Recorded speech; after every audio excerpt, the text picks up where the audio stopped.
Hi, I'm Brielle Benyon for Cure Magazine, your guide to every stage of the cancer experience.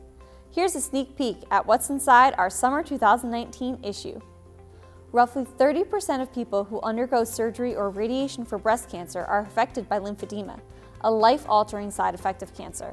But can it be reversed, or better yet, prevented?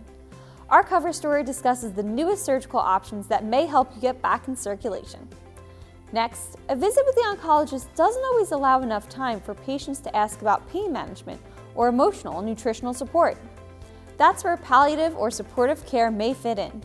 In this issue, Cure offers a look inside a supportive care clinic where patients can go for a one-stop shop support.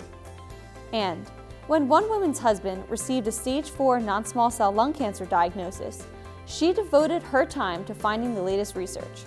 Her work has now turned into her being an advocate for patients with lung cancer by raising awareness for the Lung Cancer Registry. Read how registries help to advance the field and save lives. To read these stories and more, visit curetoday.com/publications and click on the latest Cure cover.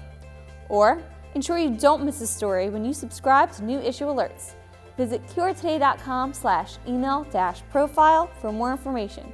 And as always, thanks for reading.